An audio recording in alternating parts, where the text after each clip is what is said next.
हम जानते हैं कि हमारे चारों तरफ बहुत तरह के मटेरियल्स प्रेजेंट होते हैं. We have variety of materials in our surroundings, and it is important for a chemistry student, for a biology student, or even a physics student to learn about them. चारों तरफ present material के अलग अलग aspects हैं, उसके biological aspects भी हैं, उसके केमिकल एस्पेक्ट्स भी हैं और उसके फिजिकल एस्पेक्ट्स भी हैं. तो इन्हीं एस्पेक्ट्स को डिस्कस करने के लिए हम लोग फिजिक्स, केमिस्ट्री और बायोलॉजी पढ़ते हैं. उनके अलग अलग सेगमेंट्स को हम डिस्कस करते हैं और उसी लाइन में हम लखमीर सिंह एंड मंजीत कौर की इस एक्सीलेंट बुक जो कि एस चांद पब्लिशिंग के थ्रू अवेलेबल है, इस बुक का पॉइंट वाइज मैनर में डिस्कशन कर रहे हैं इन वीडियोस के थ्रू. और आप इन वीडियोस में इस बुक का पेज बाय पेज डिस्क्रिप्शन देखेंगे. आपके सामने स्क्रीन पर पेजेस होंगे, टेक्स्ट होगा और यहाँ पर जो एक्सपर्ट्स हैं वो उनको एक्सप्लेन करेंगे. मैं आपको एस चांद पब्लिशिंग की लखमीर सिंह एंड मंजीत कौर की केमिस्ट्री की इस बुक को पर्टिकुलरली डिस्कस करूंगा जो कि 9th क्लास के लिए लिखी गई है. और इस 9th क्लास की बुक में आपके जो भी सिलेबस के अकॉर्डिंग प्रिस्क्राइब चैप्टर्स हैं वो दिए गए हैं. और इन्हीं में पहला चैप्टर है मैटर इन आवर सराउंडिंग. हमारे चारों तरफ जो भी मैटर होता है, हिंदी में उसे द्रव्य कहते हैं या पदार्थ कहते हैं.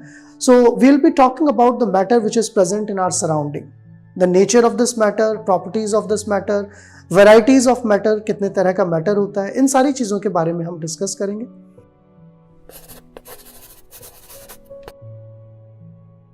So this is the beginning. अगर आप इस बुक को ओपन करेंगे और इसका पहला पेज देखेंगे तो चैप्टर 1 जो है मैटर इन आवर सराउंडिंग, हमारे चारों तरफ जो मैटर है, इसका जनरल डिस्क्रिप्शन यहाँ पर दिया हुआ है. तो ये जो शुरू का पार्ट है इसको हम पिछले वीडियो में ऑलरेडी देख चुके हैं. इसका डिटेल डिस्कशन हमने किया है कि मैटर पार्टिकल्स का बना होता है. पर्टिकुलरली इस टॉपिक पर हमने फोकस किया था, पार्टिकल्स कैसे मूव करते हैं, इस बात के क्या एविडेंसेस हैं कि पार्टिकल्स होते भी हैं या नहीं. हमने एक्सपेरिमेंट्स की मदद से भी पिछले वीडियो में इस बात को डेमोन्स्ट्रेट किया था. आगे भी हम आने वाले जो वीडियोस हैं उनमें लगातार एक्सपेरिमेंट्स और डेमोन्स्ट्रेशंस की मदद से इन सब चीज़ों को एक्सप्लेन करेंगे ताकि आपको इस बुक को समझने में आसानी मिले. तो आइए शुरू करते हैं. अब हम आगे का टॉपिक शुरू करेंगे. इसी चैप्टर में जो आगे के पॉइंट्स हैं यहां तक हम लगभग डिस्कस कर चुके थे पिछले वीडियो में. अब हमारा जो डिस्कशन होगा वो स्टार्ट होगा classification of matter into different categories. So classification जो है वो हमेशा जरूरी होता है, चाहे वो घर में चीज़ों का क्लासिफिकेशन हो या फिर पेड़ पौधों का क्लासिफिकेशन हो, एनिमल्स का क्लासिफिकेशन हो. इससे हमें एक मदद मिलती है चीज़ों को समझने में. अगर हम चीज़ों को कैटेगराइज कर देते हैं तो उनके रिप्रेजेंटेटिव्स को हम आसानी से स्टडी कर सकते हैं, उनकी प्रॉपर्टीज को स्टडी कर सकते हैं. इसी लाइन में we have classified the matter. जो भी मैटर हमारी सराउंडिंग में है उनको 3 कैटेगरीज में हमने डिवाइड किया है. Those 3 categories are solids, liquids and gases. So this is the topic we are going to discuss. We have 3 categories of matter, solid, liquid and gas. इन्हीं तीनों जो कैटेगरीज हैं इनको हम डिटेल में डिस्कस करेंगे इस वीडियो के एंड तक, और इनकी प्रॉपर्टीज, इनके फीचर्स, इनके बीच में कैसे हम डिफरेंस कर सकते हैं, इनके बारे में डिटेल डिस्कशन करेंगे. तो हम अपना डिस्कशन शुरू करते हैं. सो यहाँ पर आप देखेंगे इस पॉइंट के शुरुआत में कि सबसे पहले हम सॉलिड्स की चर्चा करेंगे, सॉलिड्स के बारे में बात करेंगे. We will talk about solids and I think all of you have a visible cue about the solids. आपने अपने चारों तरफ इस तरह की चीजें देखी हैं. You have already seen water, you have seen ice crystals, you have also seen steam. At least ये 3 चीजें तो आप सबने ऑब्जर्व की हैं. आइसक्रीम आपने खाई है या फिर फ्रिज में जमी हुई बर्फ आपने देखी है, और साथ ही साथ कभी कभी जब पानी गर्म होता है, खाना गर्म किया जाता है तो उसमें से स्टीम निकलती है. सुबह गर्म चाय पीते हैं तो उसमें से स्टीम निकलती है. तो यही एक ही चीज की 3 अलग अलग स्टेट्स हैं, पानी की ही 3 स्टेट्स हैं, that is solid, liquid and gas. और आपने स्टेट्स को बदलते हुए भी देखा होगा. आपने ये भी देखा होगा कि आइस किसी ग्लास में हम रख दें तो वो धीरे धीरे लिक्विड हो जाएगी, वो पानी में बदल जाएगी, या फिर आप उस पानी को गर्म करें तो वो स्टीम में बदल जाएगा. तो स्टेट्स ऐसा नहीं है कि हमेशा फिक्स्ड रहती हैं किसी भी चीज की. ये स्टेट्स बदल भी सकती हैं. They can change from one form to another form. उसके बारे में भी हम थोड़ी देर में बात करेंगे, लेकिन हम एक एक करके पहले चलते हैं. सबसे पहले सॉलिड्स की बात करते हैं, उनकी प्रॉपर्टीज डिस्कस करते हैं, क्या क्या प्रॉपर्टीज होती हैं आखिरकार। तो यहाँ पर कुछ इंटरेस्टिंग पॉइंट्स दिए हुए हैं सॉलिड्स के बारे में, कुछ डिस्टिंग्विशिंग फीचर्स दिए हुए हैं कि सॉलिड्स को हम कैसे डिफाइन करेंगे और उनको कैसे पहचानेंगे, how we will recognise solids and how we will define them. So these points से solids have a fixed shape and fixed volume. Solids का जो शेप और वॉल्यूम होता है वो हमेशा फिक्स्ड होता है। They can not be compressed much, उनको बहुत ज्यादा कंप्रेस नहीं किया जा सकता है। उनकी डेंसिटीज बहुत ज्यादा होती हैं, they have high densities. They do not fill their container completely. जब वो कंटेनर में रखे जाते हैं तो कंटेनर में कुछ जगह बच जाती है, क्योंकि वो कंप्रेस नहीं हो सकते, फैल नहीं सकते, ऑक्यूपाई नहीं कर सकते कंटेनर को। और सॉलिड्स कभी फ्लो नहीं करेंगे, जो सॉलिड जहां रखा है वो वहीं रखा रहेगा। थोड़ा सा और मैं इनको इलैबोरेट करूंगा इन चीजों को। फिक्स्ड शेप और फिक्स्ड वॉल्यूम, इसका क्या मतलब है? जैसे कि हम कहें कि एक ब्रिक, यहां पर आप पिक्चर में देख भी रहे हैं, there is a brick in this picture, ये आपने खुद भी ऑब्जर्व की है। तो ब्रिक जैसी है वो कई दिनों तक वैसी रखी रहेगी, कई सालों तक वैसी रखी रहेगी, इसके शेप में कोई चेंज नहीं आएगा। ऑन द अदर हैंड, आपके घर में अगर जूस रखा है किसी ग्लास में, या मिल्क रखा हुआ है, पानी रखा हुआ है, तो जब तक वो ग्लास में है तब तक वो ग्लास की तरह है। अगर वो गिर जाएगा तो वो फैल जाएगा चारों तरफ, उसका शेप बदल जाएगा। So this is how basically you can differentiate between these two things. And then gas तो बिल्कुल अलग है। गैस में आप अगर दोनों चीजों की बात करें, फिक्स शेप और फिक्स वॉल्यूम की, तो ना तो उसका शेप फिक्स्ड होता है और ना ही वॉल्यूम फिक्स्ड होता है। यानी कि 1 लीटर गैस अगर किसी सिलेंडर में रखी हुई है, तो अगर आप उस सिलेंडर को ओपन कर देंगे तो अगर एक बड़े कमरे में वो फैल जाएगी तो वो जितने भी कमरे का वॉल्यूम होगा 100 लीटर 200 लीटर उतना बन जाएगी। So neither we have fixed volume nor we have fixed shape for gases, but solids are characterized by this thing। तो इसी मदद से, इसी पॉइंट की मदद से हम सॉलिड को डिस्टिंग्विश कर सकते हैं लिक्विड और गैसेस से। इसके अलावा यहां पर बात की गई है, they can not be compressed, मतलब उनको प्रेस नहीं किया जा सकता, उनको दबाकर छोटा नहीं किया जा सकता। हालांकि कुछ जगह आपको इसके एक्सेप्शंस मिलेंगे और इस बुक में आगे उनको डिस्कस भी किया गया है। जैसे कि एक रबर बैंड है, उसको आप खींच के उसका शेप बदल सकते हैं। एक स्पॉन्ज है, उसको दबाकर उसका शेप बदल सकते हैं। तो इन चीज़ों का, इन एक्सेप्शंस का हम डिस्कशन करेंगे। हम बात करेंगे कि कैसे कंप्रेस होने के बाद भी वो सॉलिड्स कहलाते हैं, जहां हम एक तरफ कह रहे हैं कि सॉलिड्स को कंप्रेस नहीं किया जा सकता है। सॉलिड्स की डेंसिटी जनरली ज़्यादा होती है, तो डेंसिटी को आप शायद फिजिक्स के टीचर आपको ज़्यादा अच्छा बताएंगे डेंसिटी के बारे में। ये एक फिजिकल टर्म है जिसका मतलब होता है पर यूनिट वॉल्यूम कितना मास है। सो समथिंग विल हैव मास, किसी भी चीज का कुछ वजन होगा और उसका कुछ वॉल्यूम होगा। जैसे आप कॉटन को एक आयरन के साथ कंपेयर करें, एक लोहे की कील के साथ कंपेयर करें कॉटन को, तो 10 ग्राम लोहा और 10 ग्राम कॉटन, दोनों का वजन तो बराबर है, लेकिन कॉटन का जो वॉल्यूम होगा वो काफी ज्यादा होगा। तो अगर हम सेम मास को ज्यादा वॉल्यूम से डिवाइड करेंगे, यानी कि उसकी डेंसिटी कम है, तो अपेरेंटली हम कह सकते हैं कि जिन चीजों की डेंसिटी कम होती है वो आपको हल्की लगेंगी। जब आप उनको उठाएंगे तो you will feel lighter about them. And why it has been said that solids have higher densities? It has been said in comparison to other 2 states of matter. Gas और लिक्विड के बारे में बात की गई है कि गैस और लिक्विड के मुकाबले जो सॉलिड्स होते हैं उनकी डेंसिटी ज्यादा होती है, क्योंकि वो कॉम्पैक्ट होते हैं, उनके जो पार्टिकल्स हैं वो ज्यादा नजदीक होते हैं। फिर अगर हम और क्विकली आगे चलें, थोड़ा सा दूसरी स्टेट के बारे में बात करें, दूसरी चीजों के बारे में बात करें, दैट इज लिक्विड्स। सो हम सॉलिड्स के कंपैरिजन में देख ही चुके हैं कि लिक्विड्स जो हैं वो फ्लो कर सकते हैं, जहां सॉलिड एक तरफ फ्लो नहीं कर सकते थे, लिक्विड्स जो हैं दे जनरली फ्लो इजीली। चाहे वो पानी हो, मिल्क हो, ऑयल हो, कोई भी चीज जिसे आप लिक्विड की तरह जानते हैं, उसको गिराने पर वो बह जाएगा। Liquids do not fill their container completely. आपको लगता होगा कि शायद ग्लास में दूध डाल दिया, ग्लास में पानी डाल दिया तो उन्होंने उसको पूरी तरह भर दिया।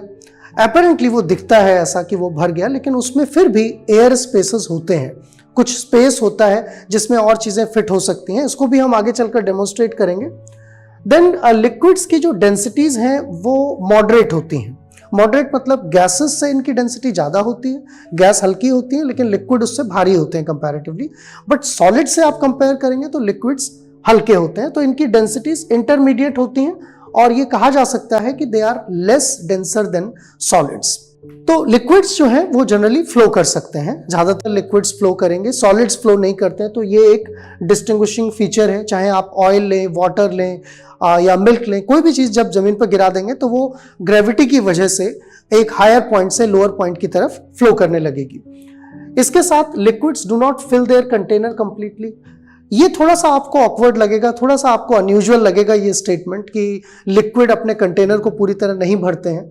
तो सॉलिड और लिक्विड दोनों के साथ ये बात ठीक है, बट क्योंकि आप वो उन छोटे एयर स्पेसेस को नहीं देख पाते हैं जो कि उस वेसल में प्रेजेंट हैं, चाहे वो लिक्विड हो चाहे सॉलिड हो, उनके बीच में हमेशा कुछ कैविटीज होती हैं, कुछ एयर स्पेसेस होते हैं जो अनफिल्ड रहते हैं। तो इसीलिए कहा जाता है कि सॉलिड्स के साथ भी they do not fill their container completely, neither liquids fill their container completely. साथ ही साथ लिक्विड्स की जो डेंसिटीज हैं they are moderate densities. Moderate का मतलब है they have intermediate densities between the solids and gases. Solid के कंपैरिजन में इनकी डेंसिटी जो है कम होती है, सॉलिड से कंपैरेटिवली हल्के होते हैं, जबकि गैसेस के कंपैरिजन में लिक्विड्स थोड़े से भारी होते हैं। अगर आप सेम वॉल्यूम कंसिडर करें, जैसे कि एक जग में सॉलिड रख दें, एक जग में एक ब्रिक डाल दें, ईंट डाल दें, और एक जग में पानी डाल दें, तो उस ईंट को उठाना आपको थोड़ा मुश्किल होगा कंपेयर टू पानी को उठाना, और उसमें ही अगर गैस भर दें तो गैस को उठाना और भी आसान होगा। That is the meaning of moderate to high densities. Solid की तरह लिक्विड्स को भी कंप्रेस नहीं किया जा सकता है, ये भी आप डेमोन्स्ट्रेट कर सकते हैं, इसको आप प्रैक्टिकली करके देख सकते हैं। आप एक पानी की बोतल लीजिए, खाली बोतल है पानी की, वाटर बोतल प्लास्टिक की, उसको आप क्रश करेंगे, आराम से वो क्रश हो जाएगी, टूट जाएगी। लेकिन अगर उसमें पानी भरा है और फिर आप उसको क्रश करने की कोशिश कीजिए, कितना मुश्किल होगा, शायद आप कर ही नहीं पाएंगे, क्योंकि पानी यानी कि लिक्विड को क्रश करना बहुत मुश्किल है। और जो सॉलिड है उसको भी आप क्रश तब कर पा रहे हैं क्योंकि उसके अंदर जो एयर थी वो निकल गई। तो basically you are compressing the air, you are not compressing solid in the first case, neither you are able to compress liquids. तो सॉलिड और लिक्विड में ये समानता है, this is a similarity between liquid and solid, that both of them can not be compressed. The most important part here that distinguishes liquid and solid, liquid और solid को जो चीज differentiate करती है वो है fixed volume and no fixed shape. Liquids will not have the fixed shape.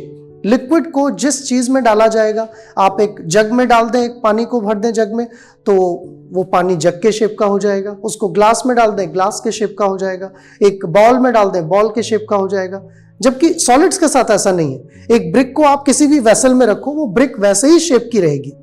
तो जो सॉलिड्स होते हैं उनका शेप फिक्स होता है, that is their feature. Liquids का शेप जो है फिक्स नहीं होता है, हालांकि इनका वॉल्यूम हमेशा फिक्स रहता है। अगर पानी 1 लीटर है तो वो जग में डाल दो, आप उसको वाटर बोतल में डाल दो, उसको बॉल में डाल दो, वो 1 लीटर ही पानी रहेगा। तो ये मतलब है फिक्स वॉल्यूम का और differences in the fix shape. I hope आपको लिक्विड की बेसिक प्रॉपर्टीज समझ आ गई होंगी। अब हम आगे चलते हैं, गैसेस की प्रॉपर्टीज की बात करते हैं। तो गैसेस सॉलिड और लिक्विड से कैसे अलग हैं? इसी पहले पॉइंट में ये डिफरेंट है। These are different in this first point. आपने यहां देखा कि लिक्विड्स के पास फिक्स वॉल्यूम था लेकिन फिक्स्ड शेप नहीं था। सॉलिड्स के पास दोनों ही चीजें फिक्स थी। बट गैसेस में क्या होता है? Gases will neither have fixed shape nor fixed volume. So ये एक बहुत इंपॉर्टेंट बात है गैसेस के बारे में कि ना तो उनका शेप फिक्स्ड होता है, ना ही उनका वॉल्यूम फिक्स्ड होता है। और इस बात को हम ऐसे डेमोन्स्ट्रेट कर सकते हैं, आपके घर में एलपीजी सिलेंडर्स होंगे, या मान लीजिए कि चलो एलपीजी सिलेंडर नहीं है, पाइपलाइन आ रही है, तो परफ्यूम की एक बॉटल होगी। परफ्यूम की बॉटल में रखा हुआ जो परफ्यूम है उसका जो गैसियस पार्ट है, वो गैसियस पार्ट जब तक उस बॉटल के अंदर है तब तक उसका वॉल्यूम उस बॉटल के अकॉर्डिंग है। अगर वो 250 ml की बॉटल है या 100 ml की बॉटल है तो उस गैस का वॉल्यूम 100 ml है। लेकिन अगर आप उसको स्प्रे कर देते हैं, पूरे रूम में परफ्यूम फैल जाता है, तो उसका वॉल्यूम कितना हो जाएगा? अब उस रूम के वॉल्यूम के बराबर हो जाएगा। तो ना तो इनका शेप फिक्स्ड रहता है, they can take the shape of any object where they are placed, neither they have their volume fixed. So volume और शेप दोनों ही चीजें गैसेस में फिक्स नहीं होती हैं। That differentiates them from solid and liquid. आगे चलते हैं, आगे इस बुक में क्या कहा गया आप देखते हैं। सो इन सारी प्रॉपर्टीज को हम अगर कंसिडर करें, कुछ और गैस की प्रॉपर्टीज हैं, जैसे गैस की डेंसिटीज काफी कम होती है, गैस कंपैरेटिवली हल्की होती हैं अगर हम सॉलिड और इसके मुकाबले कंपेयर करें लिक्विड्स के। एक ये फीचर जिसकी हम बात कर रहे थे कि लिक्विड्स और सॉलिड को कंप्रेस नहीं किया जा सकता, लेकिन गैसेस को कंप्रेस किया जा सकता है। अगर आप एक सिलेंडर में गैस भर दें और ऊपर से पिस्टन से उसे प्रेस करें तो गैस का जो वॉल्यूम है वो कम हो जाएगा, वो कंप्रेस हो जाएंगी, कम जगह में आ जाएंगी। इसीलिए तो हम एलपीजी या जो भी गैसेस हैं उनको सिलेंडर्स में भर पाते हैं, लेकिन उनका प्रेशर ज्यादा हो जाता है, फिर they become pressurized gases. So it is only possible for the gases to be compressed, केवल गैसेस को कंप्रेस किया जा सकता है। And gases fill their container completely. Gases क्योंकि इनके पार्टिकल्स पूरी तरह फैल जाते हैं, चारों तरफ कंटेनर की वॉल से कनेक्टेड हो जाते हैं, तो इनके पार्टिकल्स रिलेटिवली फ्री होते हैं, इसलिए ये अपने कंटेनर को पूरी तरह भर देती हैं और गैसेस भी लिक्विड्स की तरह फ्लो कर सकती हैं। तो गैस और लिक्विड को इस प्रॉपर्टी के बेसिस पर एक और नाम भी दिया गया है। इनको हम कलेक्टिवली क्या कह सकते हैं? Any gas, we call them as fluids.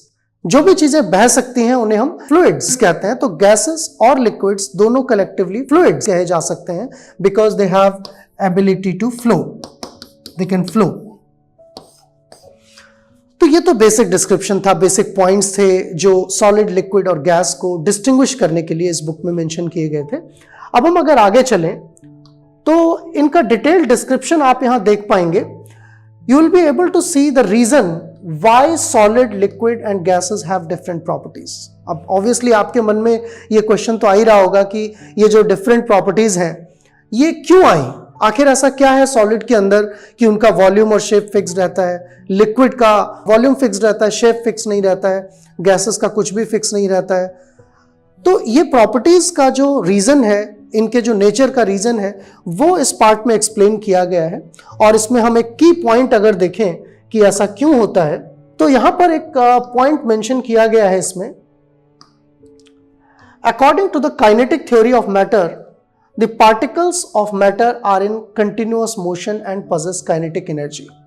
इस बात को हम पहले भी डिस्कस कर चुके हैं। पिछले वीडियो में हमने बात की थी कि कोई भी मैटर जो है वो पार्टिकल्स का बना होता है। Every matter consist of particles and these particles can be either atoms or they can be molecules.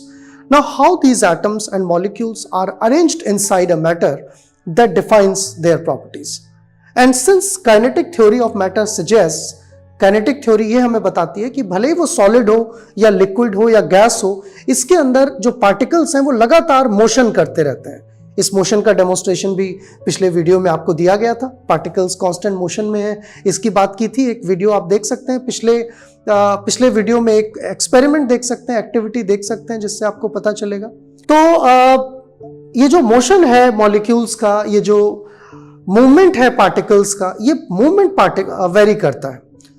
Solids, liquid और गैसेस की अगर हम बात करें तो इस बुक के एंड में, इस चैप्टर के एंड में आपको एक बहुत अच्छा फोटोग्राफ दिया हुआ है। जब ये चैप्टर खत्म होता है, वहां पर एक स्कूल के स्टूडेंट्स के पिक्चर्स दिए हुए हैं, एक्सरसाइज वाला जो पार्ट है उसमें बताया गया है कि अगर स्टूडेंट क्लास में बैठे हुए हैं तो वो सारे ऑर्डर्ड वे में हैं, एक रेगुलर अरेंजमेंट में, उनकी काइनेटिक एनर्जी बहुत कम है क्योंकि वो मूव नहीं कर रहे हैं इधर उधर, वो खाली बैठे हुए हैं, टीचर के नोट्स लिख रहे हैं, उससे क्वेश्चंस पूछ रहे हैं।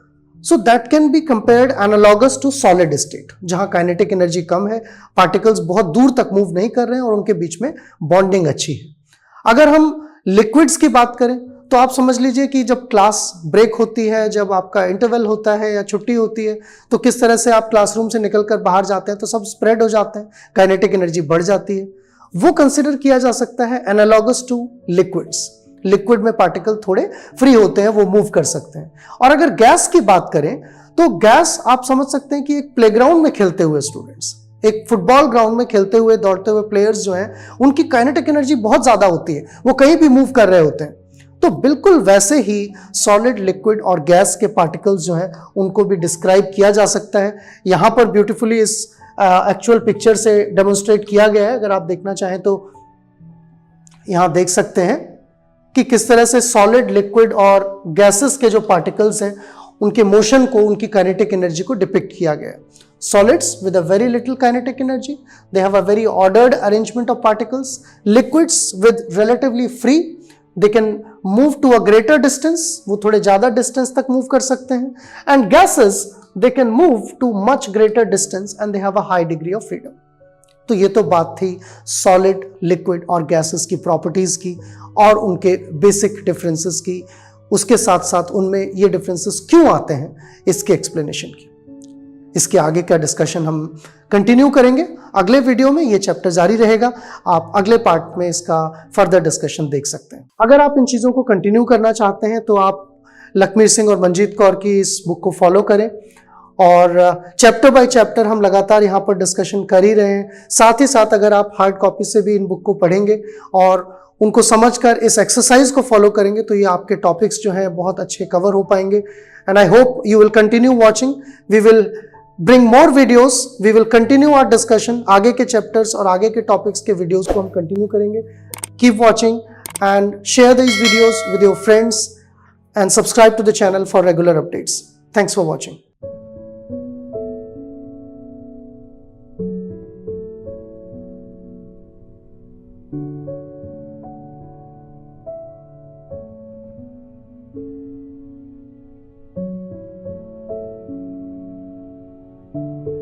All rights reserved. This video has been prepared for educational purposes only. No part of it may be reproduced or copied without the permission of the copyright holder.